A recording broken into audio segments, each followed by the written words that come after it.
Hello, அவாரியோ, எப்படி இருக்கீங்க எல்லாரும்? எல்லாருக்கும் வணக்கம், எல்லாருக்கும் நமஸ்காரம். நான் உங்களுக்கு இன்னைக்கு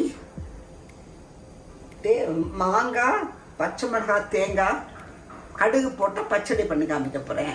இதுக்கு அடுப்பில் வைக்கிற வேலையே இல்லை. எல்லாமே மிக்சியில் அரைச்சா மாத்திரம் போகிறோம். அடுப்புலேருந்து வைக்கவே வேண்டாம். தாளிச்சு கொட்டுறதுக்கு மாத்திரம் ரிஃபைண்ட் ஆயிலில் நம்ம தாளிச்சு கொட்டிக்கலாம். அதுக்கு என்ன வேணும்னாக்க, நான் வந்து ஒரு ஸ்மால் சைஸ் மாங்காய் எடுத்துட்டுருக்கேன். கடுகு ஒரு டீஸ்பூன் கலந்து வச்சுட்டேன். இதில் கடுகு, அப்புறம் இவ்வளவு தேங்காய், புரியல கடுகு ஒரு டீஸ்பூன் மாங்காயிலே கலந்து வச்சுன்னுட்டேன். ஒரு டீஸ்பூன் கடுகு. அப்போ ஆமாம், ஒரு எல்லாம் சேர்ந்து தானே அரைக்க போகிறோம் நம்ம. சரி, அதுக்காக. அப்புறம் ஒரு பெரிய பத்த தேங்காய். எனக்கு கொஞ்சம் தேங்காய் கூட இருந்தால் தான் மாங்காயோட புளிப்பு வந்து ரொம்ப தெரியாமல் இருக்கும். ஏன்னா புளிச்சது நம்ம சாப்பிட முடியாது. கொஞ்சம் காரம் கூடவே எடுத்துங்க. நான் 4 பச்சை மிளகாய் எடுத்துட்டுருக்கேன். அப்போ தான் புளிப்பும் இதுவும் அடங்கிடும். அப்புறம் தயிரில் நம்ம கலக்கணும். புளிக்காய் தயிர். அதுக்கு வேணுங்கிற அளவு தயிர் எடுத்துட்டுருக்கேன். உப்பு தேவையான அளவு உப்பு. இப்போ நம்ம எப்படி பண்ணுறதுன்னு பார்ப்போம். ஏம்மா, ஒரு டவுட்டு. இந்த மாங்காய் எனி ஸ்பெசிஃபிக் மாங்காய்? கொப்பரி மாங்காய் எப்பொழுதும் கிடைக்கும், அதனால நீங்கள் எப்பொழுதும் பண்ணலாம். கொப்பரினா தோட்டாபுரி, அதான் கிளிமூக்கு கொப்பரி அப்படின்னு ஒட்டு மாங்காய் அப்படின்னு சொல்லுவோம். இங்கே கர்நாடகாவில் தோத்தாபுரின்னு சொல்கிறது. நீட்டு சைஸில் இருக்கும். அது எப்பொழுதும் கிடைக்கும், அதனால நீங்கள் எப்போ விரும்பினாலும் பண்ணலாம். சரி, மிச்ச மாங்காய் எல்லாம் சீசனில் தான் கிடைக்கும். அதாவது என்ன சொல்ல வரேன்னா, புளிக்காத மாங்காவா இருக்கணும். ஆமாம், புளிக்காத மாங்காய். கொட்டை வைக்காத மாங்காவா? ஆமாம், கொட்டை வச்சா ரொம்ப பிடிக்கும். கொட்டை வைக்காத மாங்காயா, பருப்பு இருக்கிற மாங்காயை ரொம்ப ரொம்ப பெருசாக வேணும்னா அதை கொட்டை வச்சுருக்கோம். பார்த்து விட்டு வாங்குவோம். இன்னொரு அட்வான்டேஜ் இருக்கு, அது சொல்ல மறந்துட்டேன். என்னென்ன? ஆல் த்ரூ த இயர் கிடைக்கும். ஆமாம், அது சொல்லிட்டேன், அப்பே சொல்லிட்டேன். இந்த கொப்பரி தோத்தாபுரி இருக்கு, எப்பொழுதுமே கிடைக்கும். மீதி மாங்காய் சீசனில் தான் கிடைக்கும். இப்போ நம்ம எப்படி பண்ணுறதுன்னு பார்ப்போம். எல்லாத்தையுமே நீங்கள் ஒன்றிச்சு போட்டுருலாம். தேங்காயும் இதுவும் இந்த மாங்காயும் கடுகும் கலந்து வச்சுருக்கேன் இல்லையா. ஒரு டீஸ்பூன் கடுகு, ஒரு சின்ன சைஸு மாங்காய், அந்த தோத்தாபுரி மாங்காய் சொன்னேன் இல்லையா, அதில் ஒரு கதுப்பு எடுத்துங்க, கரெக்டாக இருக்கும். அப்புறம் காரத்துக்கு கொஞ்சம் கூடவே பச்சை மிளகாய் எடுத்துங்க. நான் கொஞ்சம் பெரிய பச்சை மிளகாயாக இருக்குது, அதனால உங்களுக்கு நான் கிள்ளி போட்டுக்கிறேன். ஏன்னா மிக்சியில் அரையணும் இல்லையா உங்களுக்கு, அதுக்காக. அப்புறம் பெரிய சைஸு பத்தை தேங்காய் போட்டுருக்கேன். இப்போ இதுக்கு தேவையான அளவு உப்பு. எப்படி அரைக்கணுமா? கொஞ்சம் ரொம்ப நைஸாக வேண்டாம், கொஞ்சம் கொரகொரப்பாக. அதாவது பல்ஸ் மோடில். இப்போது இதுக்கு தேவையான அளவு உப்பு போட்டுருக்கேன். உப்பு போட்டுங்க. சப்போஸ் போடலைன்னா நீங்கள் டேஸ்ட்டு பார்த்துட்டு அப்புறம் கூட போட்டுக்கலாம். இன்னும் அடுப்பில் வைக்கிற வேலை இல்லை இல்லையா உங்களுக்கு. இப்போ இதை வந்து நம்ம அரைச்சிடுவோம். கொஞ்சம் கொத்தா அரைக்கணும். நீங்க சொல்றது கரெக்ட். கர்நாடகால இதை வந்து மேங்களூர் பன் இருக்கு இல்லையா, அதுக்கு தொட்டுக்கிறதுக்கு தான் கொடுப்பான். ஓஹோ. ஸோ தட் நம்ம வந்து இதை இப்போ காமிக்கிறது வந்து ஆல் த்ரூ தி சீசன் சாப்பிடலாம். ஆமாம், சாப்பிடலாம். ஓகே, அரைச்சிடலாமா? அரைச்சிடலாம். ஓகே, பாருங்க, அரைச்சிட்டேன். கொத்தா அரைங்க. அப்போ தான் உங்களுக்கு ரொம்ப மையாக இருந்தாக்க நல்லா இருக்காது. கொஞ்சம் கொத்தா இருந்தால் நல்லா இருக்கும். இந்த பதத்தில் நீங்கள் அரைச்சிருங்க. இதை வந்து தயிர் வேணுங்கிற அளவு தயிர் எடுத்துட்டு அதில் கலக்கிடுங்க. ரொம்ப தண்ணியாக வேண்டாம், கொஞ்சம் கெட்டியமாக இருக்கட்டும்.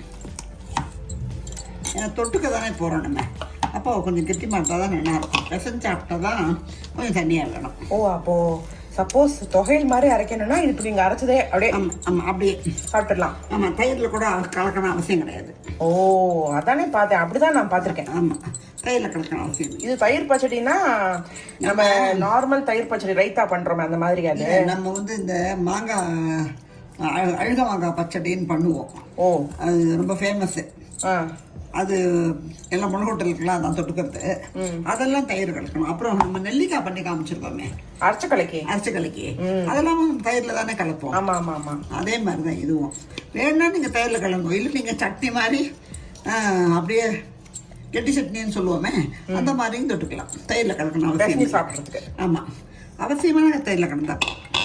அழுகு மாங்காய் பச்சடி வேணும்னா சொல்லுங்க கமெண்ட்ஸில், அதுவும் பண்ணி காமிக்கிறோம். ஆமாம், மடுமாங்காய் சீசனில் அதெல்லாம் பண்ண முடியும். ஏன்னா சில பேர் கொஞ்சம் நாளைக்கு தொட்டுப்பா, அதுக்கப்புறம் போர் அடிச்சிடும். என்னடா பண்ணுறது, மாங்காய் இருக்கே, என்ன பண்ணுறது, வேஸ்ட் ஆக்கணுமே அப்படின்னு நினச்சிப்பா. அப்போது நம்ம வந்து அழுகு மாங்காய் பச்சடி பண்ணிடலாம். அதுக்கு பேர் ஏன்னா மாங்காய் கொஞ்சம் கொலன்னு போனால் தான் அதை பண்ணுவோம். அதுக்கு தான் அது பேர் அழுகு மாங்காய் பச்சடின்னு சொல்கிறது. சில சமயம் சிரிப்பாக இருக்கும், அது சொல்கிறது அது மாதிரி தான். அது வேணாலும் சொல்லுங்க, அதுவும் நான் பண்ணி காமிக்கிறேன் உங்களுக்கு. கொஞ்சம் இன்ட்ராக்ட் பண்ணுங்க எங்களோட. ஆமாம், எங்கள் சேனல் எவ்வளோ தூரம் வளர்த்து கொடுத்துருக்கேன், ரொம்ப நன்றி. ஆமாம், நான் இப்போ கொஞ்சம் கெட்டிமாக வச்சுருக்கேன் இல்லையா, இது போதும். வேணால் நீங்கள் மோரை ஊற்றிக்கலாம். ரொம்ப கெட்டி மோரை ஊற்றிங்கோ, தண்ணி மோரை ஊற்றிக்காதீங்க. இப்போ தாளிச்சு கொட்டணுமா? ஆமாம், தாளிச்சு நல்லா கொள்ளி கடுகு உளுத்தம்பருப்பு கொட்டையிடலாம். கொஞ்சம் சில பேருக்கு கரகர வேண்டியெல்லாம் வேண்டாம். ஓ, சில பேருக்கு கரகரன்றது தான் பிடிக்கும் இல்லையா, அப்போ அவள் வந்து கொஞ்சம் உளுத்தம்பருப்பு கொட்டிங்க. தாளிச்சு கொட்டு காமிச்சிடலாமா? காமிச்சிடலாம். நான் சொல்லிடுறேன். ம், ரிஃபைண்ட் ஆயிலே தாளிச்சு கொட்டிங்க.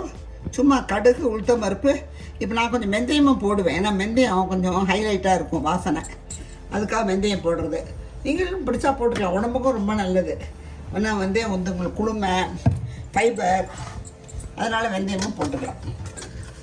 கடுகு உளுத்தம்பருப்பு வெந்தயம் இதெல்லாம் முங்குற அளவுக்கு தான் நான் வந்து எண்ணெய் ஊற்றிருக்கேன், ஜாஸ்தி ஊற்றலை. இப்போ காரத்துக்கு அந்த பச்சை மிளகா மட்டும் தானே, மிளகா எல்லாம் கிடையாது? வேண்டாம். ம், கருவேப்பிலை கொத்தமல்லி கருவேப்பிலை போடுறதுன்னா போட்டுக்கலாம், அது ஒன்றும் காமன் தான், அது ஆப்ஷன். கடுகு வெடிக்க ஆரம்பிச்சோன்னா நம்ம வெந்தயம் போட்டுக்கலாம். இப்போ வெடிக்க ஆரம்பிச்சிட்டு இப்போ நான் வெந்தயத்தை போடுறேன். கேஸை சிம் பண்ணிடுங்க. இப்போ நீங்கள் ஆஃப் பண்ணிடலாம். அந்த சூட்டுக்கு உங்களுக்கு கடுகும் மடிச்சிடும், வெந்தயமும் செவந்துடும், உளுத்தம்பருப்பும் செவந்துடும். கருவேப்பிலை வேணால் போட்டுங்க, ஒன்றுமே பிரச்சனை இல்லை. அழகுக்கு தான் சொன்னேன். அழகுக்கு கருவேப்பிலை உடம்புக்கு நல்லது தானே, அதனால் எதுலலாம் சேர்த்துக்க முடியுமோ அதிலலாம் நம்ம சேர்த்துக்கலாம் கருவேப்பிலை. ரிஃபைண்ட் ஆயிலே கொட்டுங்க. கடுகு வெந்தயம் உளுத்தம்பருப்பு.